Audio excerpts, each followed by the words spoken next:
നമ്മളൊരു ഇന്നോവ കൊല്ലത്തുള്ള ഒരു കസ്റ്റമർക്ക് വേണ്ടി ഒരു ഇന്നോവ ഓർഡർ കൺഫേം ചെയ്തിട്ടുണ്ടായിരുന്നു. അപ്പോൾ നമ്മളൊരു ഇന്നോവ നോക്കാൻ വേണ്ടി യുപിയിൽ വന്നിരിക്കുകയാണ്. നമ്മൾ ഡൽഹിയിൽ നിന്ന് ഏകദേശം ഒരു 100-120 കിലോമീറ്ററോളം ദൂരെയുള്ള സ്ഥലമാണിത്. വളരെ നല്ല ക്വാളിറ്റിയിൽ അവർ കീപ്പ് ചെയ്തിരിക്കുന്നൊരു വണ്ടിയാണ്. 2015 G4. ഞാൻ എൻ്റെ സറൗണ്ടിങ് ആയിട്ടുള്ള വീഡിയോ കാണിച്ചായിരുന്നു നിങ്ങൾക്ക്. 2015 G4 98,000 കിലോമീറ്ററാണ് റൺ ചെയ്തേക്കുന്നത്, സിംഗിൾ ഓണർഷിപ്പ്. ഇവരുടെ വീട്ടിലാണ് നമ്മൾ വന്നിരിക്കുന്നത്, വണ്ടി ഓണറുടെ വീട്ടിൽ വന്നിരിക്കുകയാണ്. ഇതൊരു ഫാം ഹൗസ് സെറ്റപ്പിലുള്ളൊരു വീടാണ്. ഫാം ഹൗസ് ആയിരിക്കാം, അല്ലെങ്കിൽ അവരുടെ വീടായിരിക്കാം. ബാക്കിലൊരു വീട് കാണുന്നുണ്ട്. ഇതിപ്പോൾ നല്ല ക്വാളിറ്റിയിലുള്ളൊരു വണ്ടിയാണ് കേട്ടോ. 2015 G4. ഗ്ലാസ്സുകളൊന്നും റീപ്ലേസ് ഇല്ല, അതുപോലെ തന്നെ ബോഡി പാനലിലൊന്നും റീപ്ലേസ് നമ്മൾ നോക്കിയിട്ട് കാണുന്നില്ല. റീപെയിൻറ്റ് ഇനി ചെക്ക് ചെയ്യണം, റീപെയിൻറ്റ് എവിടെയെങ്കിലും ചെയ്തിട്ടുണ്ടോ എന്നുള്ളത്. ബമ്പറിൽ ഇവിടെ ഒരു സ്ക്രാച്ച് ഉണ്ട്, അതുപോലെ തന്നെ ഈ ഡോറിൽ ചെറിയൊരു ഡെൻറ്റ് വന്നിട്ടുണ്ട്. ഇത് റീപെയിൻ്റ് ഒന്നും അവർ ചെയ്തിട്ടില്ല. വേറെ ഈ ഭാഗത്തൊന്നും കുഴപ്പമൊന്നുമില്ല. അതുപോലെ തന്നെ ഈ ഒരു ബമ്പറിൽ ഇത് പോളിഷിങ്ങിൽ പോകുന്ന സ്ക്രാച്ചാണെന്ന് തോന്നുന്നു. ഇത് പോളിഷിങ്ങിൽ പോകുന്ന സ്ക്രാച്ചാണ്. ഈ ഒരു ബമ്പറിലും പെയിൻറ്റ് ചെയ്യാനുണ്ട്. ബമ്പർ എന്തായാലും നമ്മൾ പെയിൻറ്റ് ചെയ്യണം, പക്ഷേ ഇത് അതിനെക്കാട്ടിയൊക്കെ നല്ല ക്വാളിറ്റിയിൽ കിടക്കുന്ന ഒരു വാഹനമാണ്. ബോഡി ക്വാളിറ്റിയിൽ ഇവിടെയും ഒരു ചെറിയൊരു സ്ക്രാച്ചുണ്ട്, അതേ ഉള്ളൂ. ബാക്കി ഇൻറ്റീരിയറിലോട്ട് വന്നു കഴിഞ്ഞാൽ ഇൻറ്റീരിയറൊക്കെ നീറ്റ് ആൻഡ് ക്ലീൻ ആയിട്ട് കിടക്കുന്ന വണ്ടിയാണ്. നമുക്കിപ്പോൾ ഇന്നോവ ഡൽഹിയിൽ നിന്ന് വളരെ കുറവാണ്, കിട്ടാനില്ല. ഇതിപ്പോൾ നമ്മൾ യുപിയിൽ വന്ന് നോക്കിയതാണ് വണ്ടി. 98,000 കിലോമീറ്ററാണ് വണ്ടി റൺ ചെയ്തേക്കുന്നത്. ഇൻറ്റീരിയർ ഡാഷ്ബോർഡും കാര്യങ്ങളൊക്കെ പക്കാ നീറ്റായിട്ട് കിടക്കുന്നൊരു വണ്ടി. ബോണറ്റൊക്കെ ഒറിജിനൽ പെയിൻറ്റാണ് കിടക്കുന്നത് കേട്ടോ. ഇനി നമുക്ക് ബോണറ്റൊക്കെ ഒറിജിനലാണ്. ഈ ബോണറ്റ് ഭാഗം പെയിൻറ്റ് ഒറിജിനലാണ്. ഇനി ബോണറ്റ് നമ്മൾ പൊക്കി നോക്കണം, അതിൻ്റെ ഫെൻഡർ ഒറിജിനൽ പെയിൻറ്റാണ് കിടക്കുന്നത്. ഫെൻഡർ റിമൂവ് ചെയ്തിട്ടൊന്നുമില്ല, അവിടെ നട്ട് ബോൾട്ടൊന്നും അഴിച്ചിട്ടില്ല. കാരണം വേറൊരു പ്രശ്നങ്ങളുണ്ട്, നമുക്ക് പെട്ടെന്ന് വീഡിയോ എടുത്ത് തീർക്കണം. കാരണം ഈ വണ്ടി നമ്മൾ എടുക്കുകയാണെങ്കിൽ ഇതിൻ്റെ NOC ഇന്ന് തന്നെ നമ്മൾ അപ്ലൈ കൊടുക്കണം. ഫണ്ടൊക്കെ ഓണർ ട്രാൻസ്ഫർ ചെയ്തിട്ട് പെട്ടെന്ന് തന്നെ നമുക്ക് NOC ഇന്ന് തന്നെ അപ്ലൈ കൊടുക്കണം. കാരണം ഒരുപാട് ദൂരെയാണ്, നമ്മൾ ഡൽഹിയിൽ നിന്ന് ഒരു 120 കിലോമീറ്ററോളം ദൂരെയാണ് നമ്മളിപ്പോൾ വന്നേക്കുന്നത്. പിന്നെ നാളെ ഒന്ന് വരക്കുമെന്ന് വെച്ച് കഴിഞ്ഞാൽ കുറച്ച് പാടാണ്.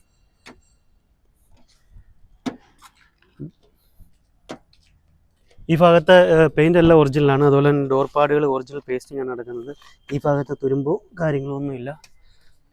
ഇൻറ്റീരിയർ ഭാഗത്ത് പിന്നെ അകത്ത് നോക്കേണ്ട കാര്യമില്ല, അകത്ത് ഒറിജിനൽ പെയിൻ്റ് ആണ് വരുന്നത്. ഡോറ് റീപ്ലേസ് ചെയ്തിട്ടില്ല എന്നുണ്ടെങ്കിൽ പിന്നെ അകത്തോട്ട് നമ്മൾ വലുതായിട്ട് ചെക്ക് ചെയ്യേണ്ട കാര്യമില്ല. ഈ പേസ്റ്റിങ്ങും ഒറിജിനലാണ് കേട്ടോ. ഇവിടെയും കംപ്ലൈൻറ്റോ കാര്യങ്ങളൊന്നുമില്ല. ഈ പഞ്ചിങ് എല്ലാം കറക്റ്റാണ്. ഇവിടെ വർക്കൊന്നും എടുത്തിട്ടില്ല.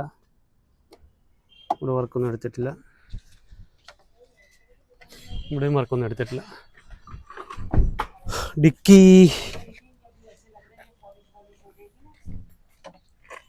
ഡിക്കി ഒറിജിനലാണ്, ഒറിജിനൽ പെയിൻ്റ് അടങ്ങുന്നത്. ഒരേ വാല്യൂ ആണ്, എല്ലായിടും കാണിക്കുന്ന അതേ റീഡിങ് തന്നെ കാണിക്കുന്നത്. ഡിക്കിയിൽ പേസ്റ്റിംഗ് ഒന്ന് നോക്കണം.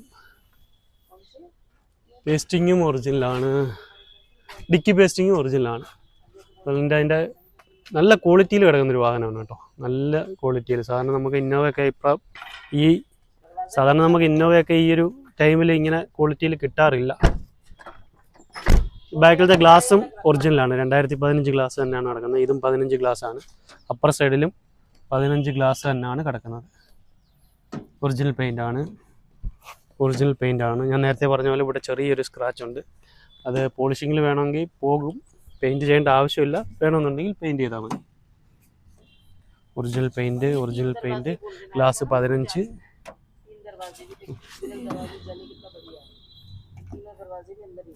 ഒറിജിനൽ പെയിൻ്റാണത്.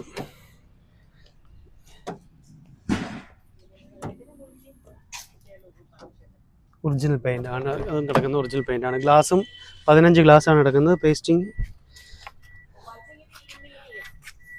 ഇവിടെ ഒന്നും ഡെൻറ്റോ കാര്യങ്ങളൊന്നും വന്നിട്ടില്ല ആ ഭാഗത്ത്. അതുപോലെ തന്നെ ഈ ഭാഗത്തായാലും ഡെൻറ്റോ കാര്യങ്ങളൊന്നും വന്നിട്ടില്ല. എൻജിൻ റൂമിൻ്റെ ഭാഗത്തോട്ട് വന്നു കഴിഞ്ഞാൽ ബോണറ്റ് ഒറിജിനലാണ്. ടൊയോട്ട ബാഡ്ജിങ് ഒറിജിനൽ ബോണറ്റാണ് നടക്കുന്നത്. പേസ്റ്റിങ് അതുപോലെ തന്നെ കമ്പനിയിൽ നിന്ന് വണ്ടി വരുമ്പോഴുള്ള അതേ പേസ്റ്റിങ് തന്നെ അവിടെയും കിടപ്പുണ്ട്. പിന്നെ ഈ ക്രോസ് ബാർ ഇളക്കിയിട്ടോ അല്ലെങ്കിൽ ഇത് റിമൂവ് ചെയ്തിട്ടോ അല്ലെങ്കിൽ ഇവിടെ ഇടിച്ച് വലിച്ചു നൂത്തിട്ടോ അങ്ങനെയുള്ള പ്രശ്നങ്ങളൊന്നുമില്ല. ആപ്രോൺ സൈഡ് ഒറിജിനലാണ്, അവിടെ വർക്കോ കാര്യങ്ങളൊന്നും എടുത്തില്ല. അവിടുത്തെ പേസ്റ്റിങ്ങും ഒറിജിനലാണ്. ഈ ഒരു സ്പോഞ്ചൊക്കെ ഒന്ന് ശ്രദ്ധിച്ചാൽ മതി. ഈ സ്പോഞ്ചൊക്കെ ആണെങ്കിൽ വണ്ടി നമ്മൾ ആദ്യം വാങ്ങിക്കുമ്പം അതിൻ്റെ കൂട്ടത്തിൽ വരുന്നത്. അന്നേരം റേഡിയേറ്റർ പോലും അവർ റിമൂവ് ചെയ്തിട്ടില്ല. ഒരു കാര്യത്തിന് വേണ്ടി റേഡിയേറ്റർ പോലും റിമൂവ് ചെയ്തിട്ടില്ല. ഇത് നമ്മൾ ഇളക്കി കഴിഞ്ഞാൽ പിന്നീട് ആരും വെക്കാറില്ല, അത് കീറി പറഞ്ഞു പോകും. അതുകൊണ്ട് ഇതുപോലും ആരും റിമൂവ് ചെയ്തിട്ടില്ല. ആ ഒരു ക്വാളിറ്റി തന്നെയാണ് വാഹനം കിടക്കുന്നത്. രണ്ട് സൈഡിലത്തെ ആപ്രോൺ സൈഡ് പേസ്റ്റിങ് അതേപോലെ ഉണ്ട്. ഇനി നമുക്ക് എൻജിൻ സ്റ്റാർട്ട് ചെയ്ത് നോക്കണം. ഞാൻ സ്റ്റാർട്ട് ചെയ്യാം.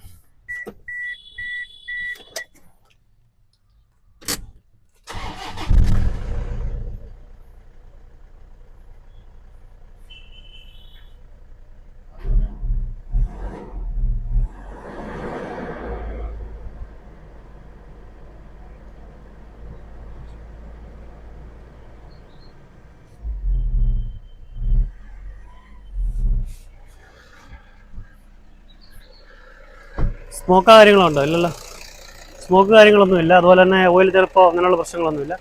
ബാക്കിൽ സ്മോക്ക് കൂടെ ഒന്നും.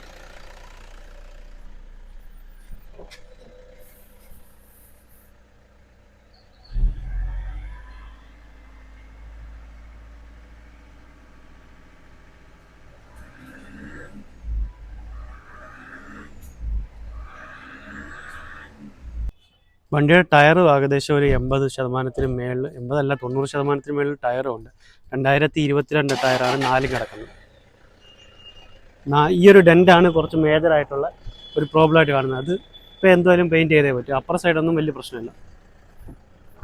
നമുക്കൊന്ന് ഇപ്പോൾ നമ്മൾ വണ്ടി ടെസ്റ്റ് ഡ്രൈവിന് വേണ്ടി ഒന്ന് വെളിയിലോട്ട് എടുത്താണ്. ചെയ്ത് ഓടിച്ച് നോക്കുന്നുണ്ട്.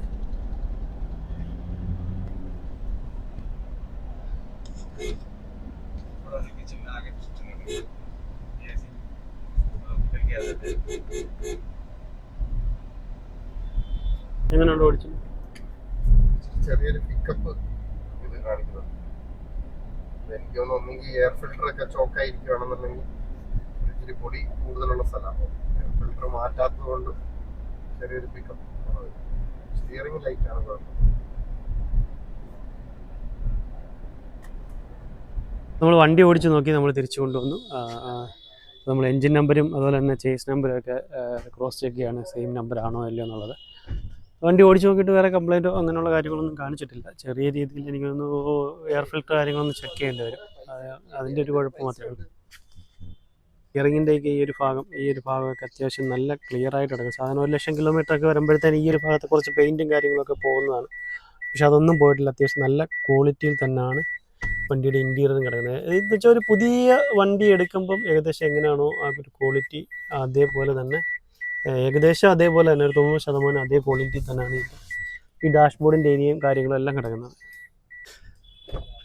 ഇപ്പോൾ വണ്ടിയുടെ ഇൻറ്റീരിയറിലോട്ട് വന്നു കഴിഞ്ഞാൽ നമ്മുടെ ഈ സീറ്റിൻ്റെ ഈ ലിവറും അതുപോലെ തന്നെ ഈ ഒരു ഫൗണ്ടേഷൻ ബോൾട്ടും ആ ഭാഗങ്ങളൊക്കെ വരുന്നത് അതൊക്കെ നല്ല രീതിയിൽ തന്നെയാണ് ഇരിക്കുന്നത്. വണ്ടി പുതിയത് എങ്ങനെ ഇറങ്ങുന്നു ആ രീതിയിൽ തന്നെ അത് അതേപോലെ തന്നെയാണ് ഇരിക്കുന്നത്. ഈ ഭാഗത്തായാലും അതുപോലെ ബാക്കിലത്തെ സീറ്റിലായാലും ബാക്ക് സീറ്റൊക്കെ അതേപോലെ തന്നെ നല്ല രീതിയിൽ മെയിൻറ്റെയിൻ ചെയ്തിട്ടുണ്ട്. വണ്ടി നല്ല നീറ്റ് ആൻഡ് ക്വാളിറ്റിയിൽ കിടക്കുന്നൊരു വണ്ടിയാണ് കേട്ടോ. നല്ലൊരു വണ്ടിയാണ്. റൂഫിൽ പ്രത്യേകിച്ച് അഴുക്കോ അങ്ങനെയുള്ള കാര്യങ്ങളൊന്നുമില്ല. നീറ്റ് ആൻഡ് ക്വാളിറ്റിയിൽ കിടക്കുന്ന റൂഫും അതുപോലെ തന്നെ ഇൻറ്റീരിയറും. പിന്നെ കമ്പനി വരുന്ന ആ സീറ്റ് കവർ തന്നെയാണ്, സീറ്റ് ഫാബ്രിക്കും അതും കൂടി ചേർന്നുള്ളതാണ് കിടക്കുന്നത്. അത് വേറെ ഒന്നും അവർ ചെയ്തിട്ടില്ല, വേറെ ഫാബ്രിക് ഒന്നും അടിച്ചിട്ടില്ല, ആ കളർ തന്നെയാണ്. പിന്നെ നമ്മളെ വിളിക്കുന്ന മിക്ക ആൾക്കാരുടെയും സംശയമാണ് എന്തിനാണ് ഈ മിക്ക വണ്ടികളുടെയും ഗ്ലാസ് മാറിയേക്കുന്നത് എന്തിനാണെന്നൊരു ചോദ്യം ചോദിക്കുന്നത്. എല്ലാവരും വിചാരിക്കുന്ന ആക്സിഡൻറ്റ് കാരണമാണ്. നല്ല അതുകൊണ്ട് ഈ ഒരു ചിഹ്നിങ് കണ്ടോ, ഇവിടെ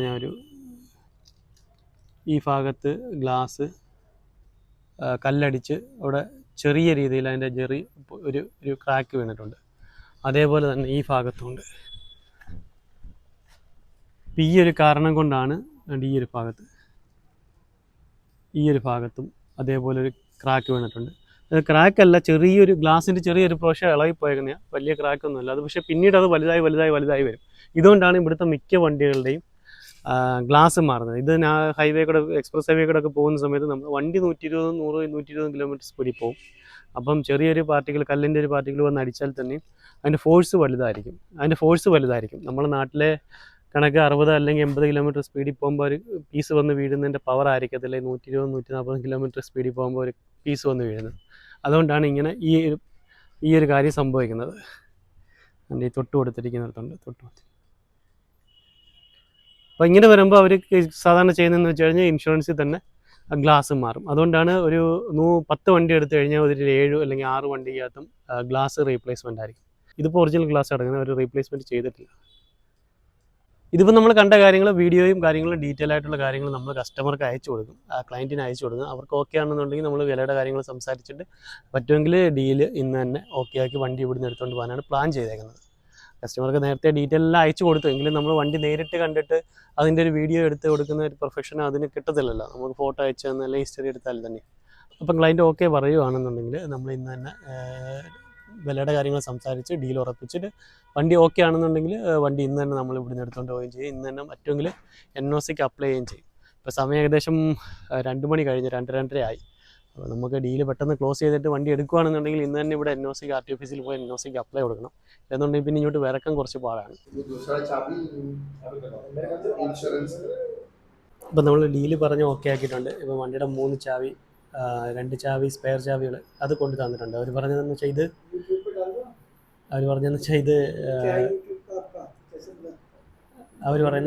10 വർഷം മുമ്പ് വണ്ടി വാങ്ങിച്ച സമയത്ത് മേശയ്ക്കകത്ത് എടുത്ത് വെച്ചത്. പിന്നെ ഇപ്പോഴാണ് അവർ എടുക്കുന്നത് ഈ സ്പെയർ ചാവികൾ. ഇത് നമ്മുടെ ഷോറൂമിൽ നിന്ന് കൊടുക്കുന്ന കവറാണ്. അതായത് വണ്ടിയുടെ മാനുഫാക്ചറിങ് ഡേറ്റ് അല്ല കമ്പനിയിൽ നിന്ന് വരുന്ന അതേ കവർ. വണ്ടിയുടെ manufacturing date, engine number, chase number, ബാക്കിയുള്ള ഡീറ്റെയിൽസ് എല്ലാം ഉള്ള ഒരു പാക്കറ്റാണത്. അപ്പോൾ നമ്മൾ RT ഓഫീസിലോട്ട് പോവാണ്. RT ഓഫീസിലോട്ട് പോയിട്ട് ഇതിൻ്റെ NOC ഇന്ന് തന്നെ ആപ്ലിക്കേഷൻ കൊടുത്ത് നമുക്ക് ഇപ്പോൾ വണ്ടി എടുത്ത ആളുടെ പേരിലോട്ട് നമുക്ക് ചേഞ്ച് ചെയ്യണം. ഇല്ലെന്നുണ്ടെങ്കിൽ നമുക്ക് നേരത്തെ പറഞ്ഞ പോലെ ഇവിടോട്ട് വന്ന് ഇതൊക്കെ ചെയ്യുന്ന കുറച്ച് മേഖല. മാത്രമല്ല ഈ ഓണറായി നിന്ന് ഡയറക്റ്റ് എടുക്കുമ്പം അവർക്കൊരു ഡൗട്ടാണ്. പിന്നെ നമ്മൾ RC NOC ചേഞ്ച് ചെയ്യുന്ന അവർക്കൊരു ചെറിയ ഡൗട്ടുണ്ട്. അതുകൊണ്ട് നമ്മൾ ഈ ഓണറായി നിന്ന് നേരിട്ട് എടുക്കുകയാണെങ്കിൽ അന്ന് തന്നെ മാക്സിമം നമ്മൾ NOCക്ക് അപ്ലൈ ചെയ്യാൻ നോക്കും. അതിപ്പോൾ അവരുടെ 2 പരിചയക്കാരുണ്ട്, അവർ വഴി നമ്മൾ നേരെ RT ഓഫീസിലോട്ട് പോയി NOCക്ക് അപ്ലൈ ചെയ്യുവാണ്. അപ്പോൾ നമ്മൾ വണ്ടിയും കൊണ്ട് ഇവിടുത്തെ RT ഓഫീസിൽ വന്ന് അവരങ്ങോട്ട് കയറി പോയിട്ടുണ്ട്. ഇവിടുത്തെ RT ഓഫീസാണ് ഈ കാണുന്നത്. അവരങ്ങോട്ട് കയറി പോയിട്ടുണ്ട്. RTയുടെ വണ്ടി ഇവിടെ കിടപ്പുണ്ട്. അവരിപ്പോൾ RT ഓഫീസിൽ വന്ന് നിൽക്കുകയാണ് കേട്ടോ. നമ്മൾ ആപ്ലിക്കേഷൻ ഇട്ടിട്ട് അകത്ത് ഫയൽ കൊടുത്തിട്ടുണ്ട്.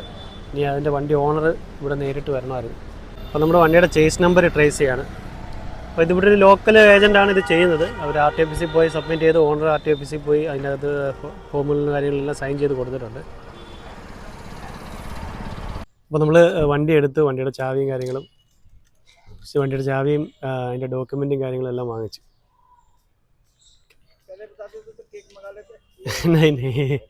നമ്മൾ RT ഓഫീസിൽ പോയി NOC കാര്യങ്ങളെല്ലാം ആപ്ലിക്കേഷനെല്ലാം കൊടുത്തു. ഇവിടെ തിരിച്ചവരുടെ വീട്ടിൽ അവരെ ഡ്രോപ്പ് ചെയ്യാനായിട്ട് വന്നു. പിന്നെ നമ്മൾ ചാവിയും കാര്യങ്ങളും മേടിച്ച് കഴിഞ്ഞപ്പോൾ നമ്മൾ തിരിച്ച് നേരെ ഡൽഹിക്ക്.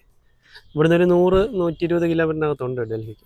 വണ്ടിയുടെ വില അറിയണമെങ്കിൽ നിങ്ങൾക്ക് എന്നെ കോൺടാക്ട് ചെയ്യേണ്ട നമ്പർ ഈ താഴെ കാണുന്ന നമ്പറിൽ നിങ്ങൾക്ക് മെസ്സേജ് അയച്ചാൽ മതി. മെസ്സേജ് അയച്ചു കഴിഞ്ഞാൽ നമുക്ക് ഈ ഒരു വണ്ടിക്ക് ഏകദേശം എത്ര റേഞ്ചിനകത്ത് നിങ്ങൾക്ക് കിട്ടും എന്നുള്ള വില നമുക്ക് പറഞ്ഞു തരാൻ പറ്റും. വീഡിയോയിൽ പറയാത്തത് അത് ഓണർ ഡയറക്റ്റ് എടുത്ത വണ്ടിയാണ്. അപ്പോൾ അവർക്കൊരു ബുദ്ധിമുട്ട് കാണും അതിൻ്റെ വില പുറത്ത് പറയാനായിട്ട്. ചിലപ്പോൾ അവർ നാട്ടിൽ കൊണ്ടുപോയിട്ട് കുറച്ച് ദിവസം കഴിഞ്ഞിട്ട് വിൽക്കാനുള്ള വണ്ടിയായിരിക്കും. അപ്പം അവിടുത്തെ ഒരു വണ്ടിയുടെ മാർക്കറ്റ് വിലയിലായിരിക്കും അവർ വിൽക്കുന്നത്. അത് നമുക്ക് പറയാൻ പറ്റത്തില്ല. അതുകൊണ്ട് അവർക്ക് ചിലപ്പോൾ ബുദ്ധിമുട്ടുണ്ടായിരിക്കും. അതുകൊണ്ടാണ് നമ്മൾ വില പബ്ലിക്കായിട്ട് വീഡിയോയിൽ പറയാത്തത്. നിങ്ങൾക്ക് വേണമെന്നുണ്ടെങ്കിൽ എനിക്ക് മെസ്സേജ് അയച്ചു കഴിഞ്ഞാൽ ഞാൻ ഇതിൻ്റെ റേറ്റ് പറഞ്ഞു തരുന്നതായിരിക്കും. അപ്പോൾ ഇതുപോലെ തന്നെ നിങ്ങൾക്ക് ഡൽഹിയിൽ നിന്ന് നേരിട്ട് ഇന്നോവ ക്രിസ്റ്റ, അതുപോലെ ഫോർച്യൂണർ, മറ്റേതെങ്കിലും പ്രീമിയം വണ്ടികൾ ഇത് നേരിട്ട് ഇവിടുത്തെ വിലയ്ക്ക് നിങ്ങൾക്ക് വാങ്ങണമെന്നുണ്ടെങ്കിൽ ഞങ്ങളെ കോൺടാക്ട് ചെയ്യേണ്ട നമ്പർ താഴെ കൊടുത്തിട്ടുണ്ട്.